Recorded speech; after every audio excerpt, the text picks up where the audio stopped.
Hola amigos, vamos a presentarles aquí el curso denominado Introducción a la Biblia. Con esto quiero darte a conocer lo que he aprendido, asimismo lo que he podido rescatar, parte de algunas lecturas que he realizado, de algunos estudios, y asimismo la base para este estudio va a ser la Biblia en sí. Esta Biblia que conocemos todos, tenemos una en casa y es bueno aprenderla. Me dirás, bueno, yo no soy cristiano, no soy católico, no creo en Dios, soy ateo, soy gnóstico, no me interesa. En realidad, este libro, entre comillas libro, ha cambiado vidas, ha transformado la vida de muchas personas y estoy seguro que lo va a hacerlo en tu caso. También es, desde una parte académica es bueno aprender otros libros que puedan cambiar tu vida. Vamos entonces a ver este segmento que se llama la introducción a la Biblia.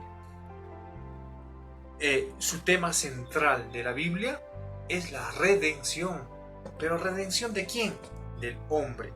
¿Qué redención? Es rescatar, es recuperar, es como de manera dar perdón.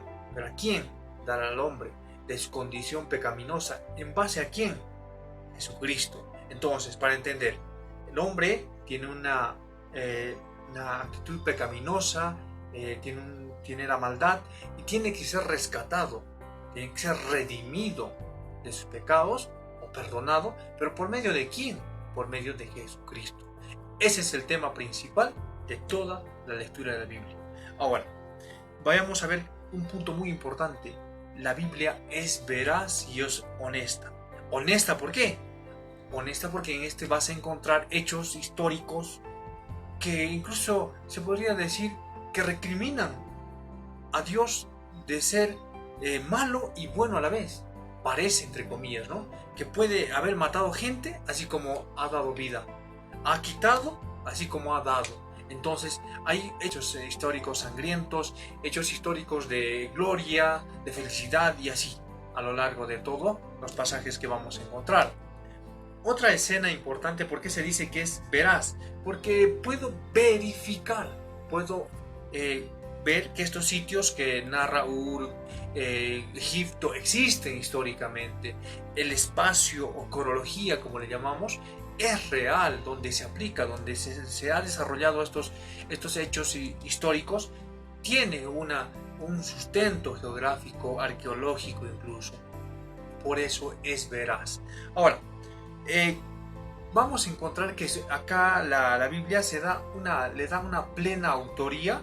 ¿A quién? ¿Quién es el autor? Muchos decimos, no, han sido hombres los que han escrito esto. Pero vamos a ver a lo que nos dice la palabra en sí. Vamos a ir al pasaje de 2 de Pedro 1:21. ¿Qué nos dice aquí? Nos dice, porque nunca la profecía fue traída por voluntad humana, sino que los santos hombres de Dios hablaron siendo inspirados por el Espíritu Santo. Entonces acá hay una parte importante. Sí podría ser la mano que redactó, sí fueron hombres, pero quien inspiró a estos hombres fue el Espíritu Santo, Dios mediante el Espíritu Santo. Ese es por eso la autoría le dan claramente a Dios. Pero, ¿por qué tiene una autoridad? Nos dice. Porque tiene un poder. Más adelante vamos a explicarles qué tipo de poder es. ¿Qué diferencia hay este libro con otro libro que yo pueda tener? Vamos a ver más adelante este tema. Ahora, tiene una base arqueológica. Vamos a encontrar, por ejemplo, ¿no? Vamos a encontrar en distintos sitios aquí que, como la ciudad de Ur, es la ciudad de Abraham, ciudad natal donde él nació, y fue descubierta por este arqueólogo Leonard Woolley. Él descubrió esta ciudad y vamos a encontrar como por ejemplo, ¿no? El palacio de Herodes actualmente está siendo investigado y hay bastantes sitios, Nínive, o sea, todo lo arqueológico se puede verificar, todo lo que está escrito podemos verificar mediante la evidencia arqueológica. También la paleografía es otra disciplina científica que nos ayuda a entender la Biblia. Vamos a ver, por ejemplo, los rollos de Qumran. que vamos a encontrar bastantes escritos. Vamos a encontrar libros, pergaminos, papiros antiguos, en el cual es la paleografía quien nos ayuda a describir o a descifrar las letras o los códices que contenían, ¿no? Todos estos manuscritos.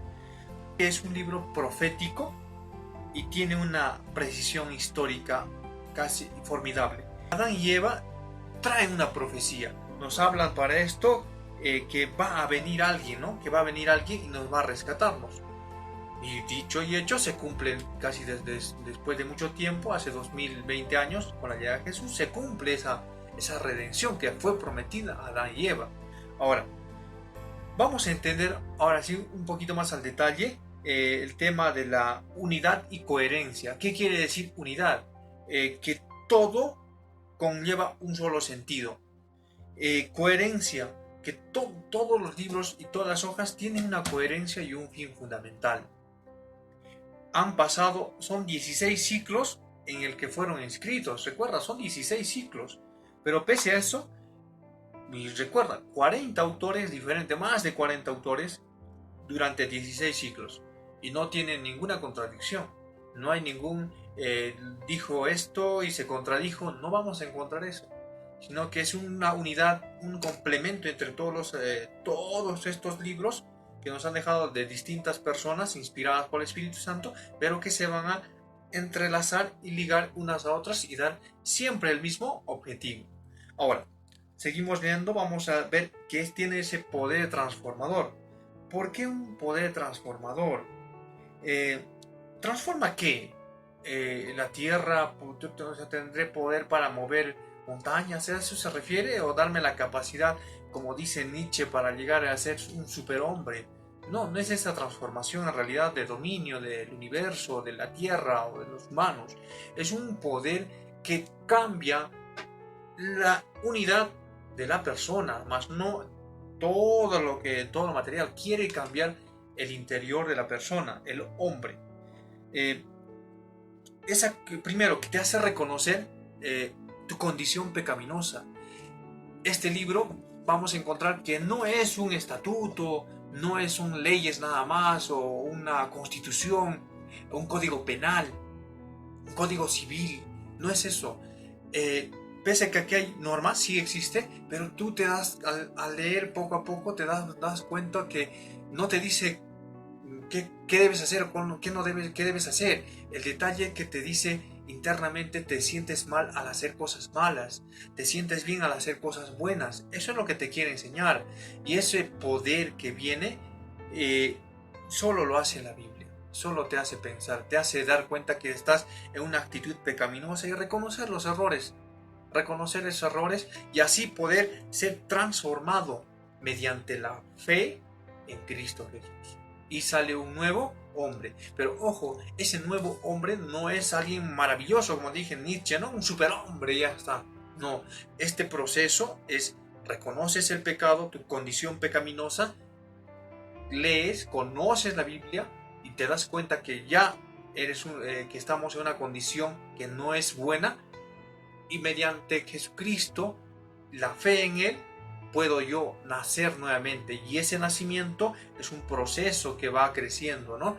Voy mejorando, voy perfeccionando a este nuevo ser, este nuevo humano, ¿no? Nueva criatura, como lo dice la Biblia. Vamos a continuar, vamos a encontrar el significado de la Biblia. Ahora sí, un poquito más adentrándonos a detalles de la Biblia. ¿Qué significa Biblia? Muchos dicen es sagrado, es sinónimo de puro, es sinónimo de enseñanza, leyes. No, en realidad Biblia es el diminutivo del griego biblios. ¿Qué quiere decir? Libros. O sea, libros pequeños, ¿no? Son libros. Yo cuando menciono voy a agarrar mi Biblia, quiero decir, voy a agarrar mis libros pequeños, ¿no? Mis libros. Eso es lo que quiero decir. Ahora, Biblia es el plural de biblios, ¿no? De los diminutivos. O sea, quiero decir los libros en general. Voy a leer hoy día mi Biblia. ¿Qué quiere decir? Voy a leer los libros. Ahora, esta Biblia, que no también en otro sentido, quiere decir que es una colección de libros. una colección de libros, ¿no? Colección de libros breves, se podría decir. La Biblia está dividida en dos pactos. El Antiguo Testamento, que es un pacto, y el Nuevo Testamento, que es un nuevo pacto. En el Antiguo Pacto, que vamos a encontrar en el Antiguo Testamento, nos quiere decir el pacto que se suscribe con Moisés en el monte Sinaí. Y el nuevo pacto inicia con Jesucristo en el Calvario, o sea, en la Gólgota, ¿no? Donde lo crucifican. Entonces, ahí son dos momentos históricos que marcan el Antiguo Testamento y el Nuevo Testamento. El Antiguo Pacto y el Nuevo Pacto. Eso es lo que estamos entendiendo, que la Biblia está dividida en dos partes. Ahora, a partir del siglo II, los cristianos lo designan con el nombre de Biblia. Recuerda, antes se decía las escrituras, los papiros, pero no se le mencionaba como Biblia. Es para el siglo II donde ya se menciona como Biblia. O, si quiero decirlo, si quiero regresar al griego, estaría diciendo mi colección de libros, ¿no? Mi colección de libros, Biblia, o compilado de libros pequeños. ¿Qué es la Biblia? Es la revelación de Dios al hombre. Es por medio de este libro que Dios se te muestra y te dice, ¿quieres conocerme? Pues aquí estoy, conóceme, aquí está todo lo que debes saber de mí. ¿Para qué? Para tu salvación. Eso es lo que nos quiere decir que ¿qué es la Biblia? Es la revelación de Dios a la humanidad. Eso es lo que nos quiere enseñar la Biblia. Ahora, ¿quién es el autor de la Biblia? El autor es netamente Dios. Ya basado en la anterior lectura que hemos realizado, es inspiración de Dios. Pero ¿quién es el intérprete? Es el Espíritu Santo. ¿Y quién es el escritor, se podría decir? O el que ha redactado. Sí, fueron hombres. Entonces se fue de esta manera, ¿no? Dios inspira a hombres mediante el Espíritu Santo y estos lo escriben o lo redactan. Pero la autoría sigue siendo Dios. ¿Para qué? Como recuerda, el fin, para qué la Biblia, no sé, quiere mostrarse, Dios quiere mostrarse al hombre para que lo conozca. Ahora, el tema principal, recuerda siempre, es Jesucristo. Desde su inicio, Adán y Eva, se les dijo que iban a redimirse, iban a regresar, iban a ser perdonados. ¿Mediante quién? Mediante Jesucristo. Y ahora estamos en ese proceso. Desde un inicio hasta el final está Jesucristo. Va a regresar y nos va a redimir a la humanidad. Ahora, nos dice algo importante, muy de conocimiento popular. Leer cualquier libro incluso te hace sabio, dicen, ¿no? Leer cualquier libro, pero más sabio te hace leer la Biblia. Hay mucho conocimiento que puede servirte, así como también el creer en la Biblia te hace salvo. Entonces, el practicarlo te hace santo. Son tres cosas distintas que puedes hacerlo. Un libro de autoayuda puede cambiar tu vida, como así también la Biblia. Pero, ¿qué es la diferencia entre un libro de autoayuda, cualquier libro, ¿no? Que podamos leer, de los que cambian vidas, de prosperidad, de los que Padre rico, Padre pobre, que te transforma, te sales vigoroso, voy a vender, No, también la Biblia lo hace. Pero, ¿qué diferencia hay entre ambos? Ambos te hacen sabios. Pero el creer en este libro, en la Biblia, te hace salvo. Y el practicarlo te hace santo. Entonces, cosa que no hacen otros libros. Ahora, ¿en qué idioma ha sido escrito la Biblia? Vamos a encontrar que son 3 idiomas. Para para la primera época, pues vamos a ver que se escribe en griego, el hebreo y el arameo. ¿Qué materiales han sido utilizados para la escritura de la Biblia? Recuerda que la Biblia no ha sido tal y como la conocemos. En un inicio fueron distintos materiales en los que se utilizaron, se escribieron, ¿no? Vamos a encontrar 2 materiales, que es el papiro y es el pergamino. El papiro es un material, un junco, una caña que crece en los ríos, en los riachuelos, alrededor. Este material ha sido utilizada para las primeras escrituras. Vamos a encontrar esto en el versículo, en el pasaje bíblico de Éxodo 2:3. Aquí vamos a encontrar ¿qué nos dice, no? Éxodo 2:3 nos dice: pero no pudiendo ocultarse más tiempo, tomó una horquilla de juncos y la calafateó con asfalto y brea, y colocó en ella al niño y lo puso en un carrizal a la orilla del río. Entonces aquí nos está hablándonos de horquilla de juncos. Entonces nos menciona que estos juncos o estas cañas eran utilizadas en esa época. Se le conoce en Éxodo y se le da su valor, y desde esa época ya se está iniciando con las escrituras en este material. No solamente los egipcios son los que inician este tipo de escritura, pero no solamente a nivel mundial, también el papiro ha sido utilizado por muchas culturas para sus primeras escrituras. Vamos a ver ahora el segundo material, que es el pergamino.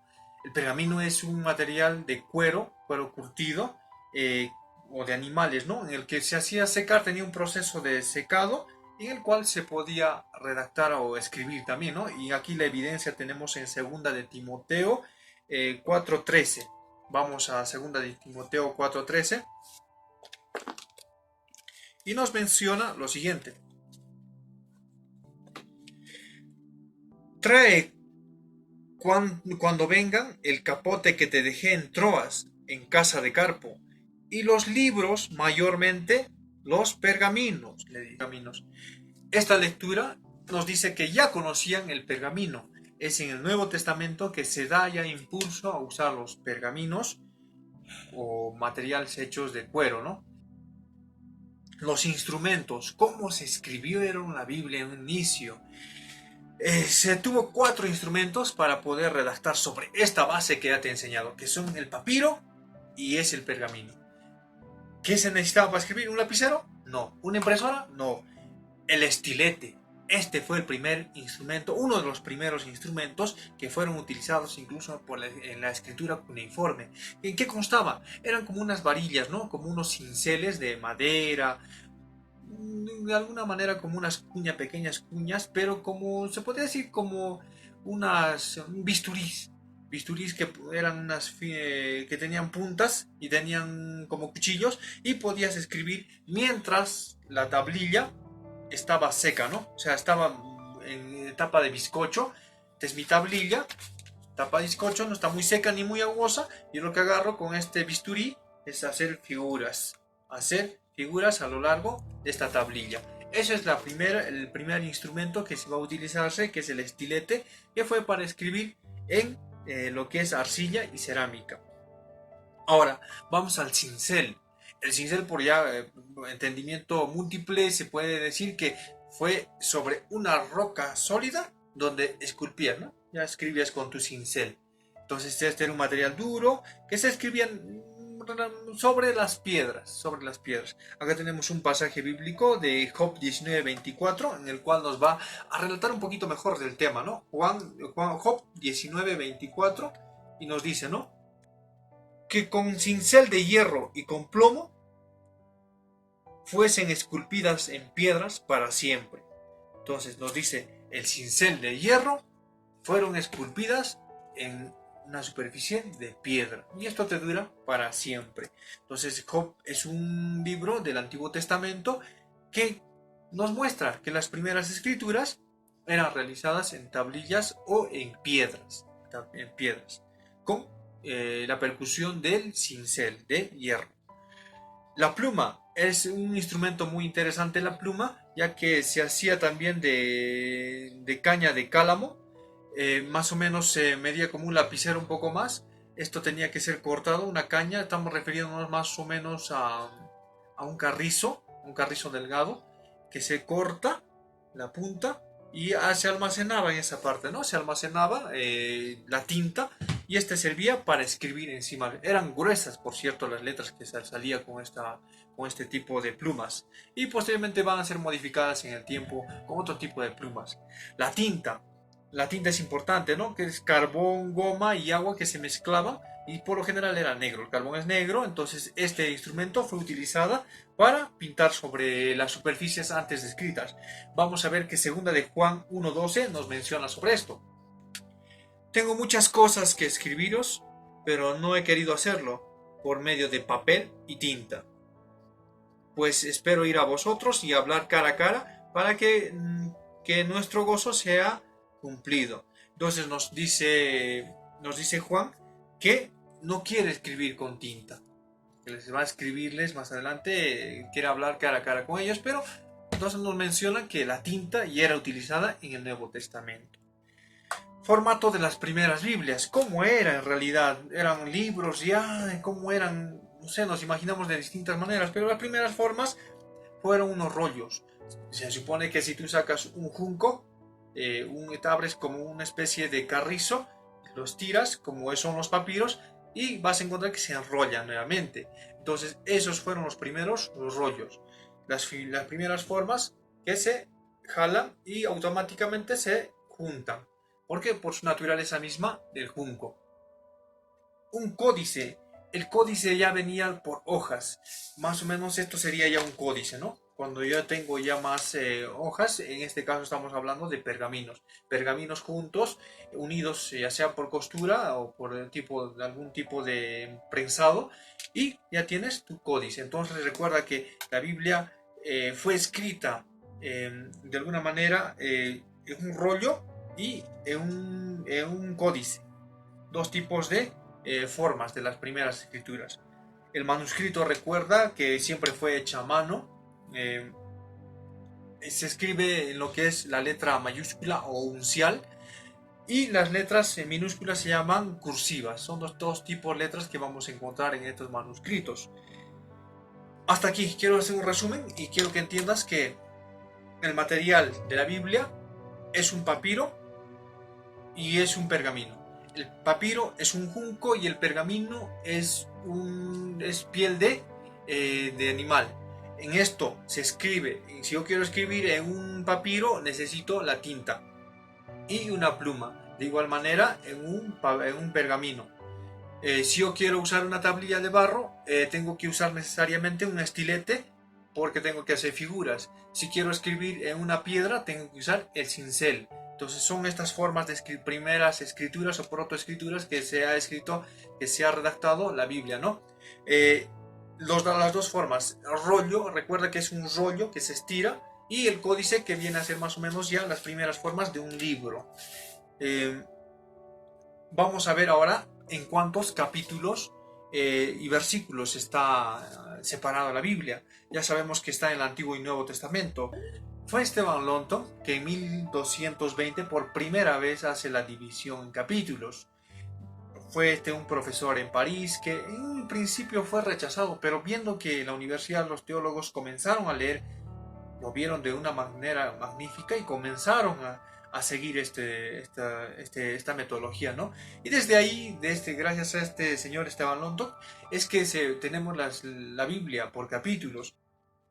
Roberto Stefano, quien va por primera vez, le va a ponerle versículos a todo el Nuevo Testamento. Estamos hablando de 1551 que va a pasar esto, ¿no? Entonces tenemos dos grandes hechos, que 1220 es el primero que pone Esteban Lonton, pone capítulos, y luego viene Estefano, que en 1551 pone versículos en la Biblia. Desde ahí conocemos lo que son versículos y capítulos, bueno, y para la mejor lectura, ¿no? Que de cierta manera han tenido algunas críticas que puedas investigarlo un poquito más a fondo.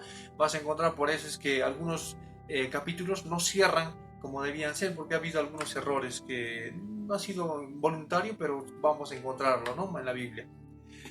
Vamos a encontrar que tiene 66 libros separados en el Antiguo y el Nuevo Testamento. En el Antiguo Testamento son 39 libros, en el Nuevo Testamento 27 libros. Vean, en conclusión, hemos acabado esta parte de la enseñanza de la introducción bíblica. Solamente hemos tocado el fin, el objetivo, qué es lo que nos quiere enseñar, los materiales en que han sido escritos. Posteriormente vamos a estar viendo más detalles de este tema, pero quiero que te des cuenta y que te quede algo aquí, que este libro, en conclusión, cambia vidas.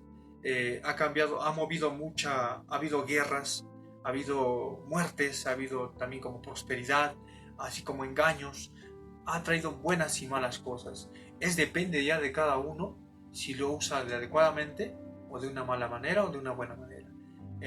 Está en ti decidir si quieres ser sabio y solo leerlo. Puedes ser un gran sabio. Si quieres ser salvo, puedas eh, aceptar con fe esto, ¿no? Y puedas practicarlo para ser santo. Entonces, está en ti que puedas decidir esto y bueno, nos vemos a la siguiente con más temas de introducción a la Biblia. Hasta luego.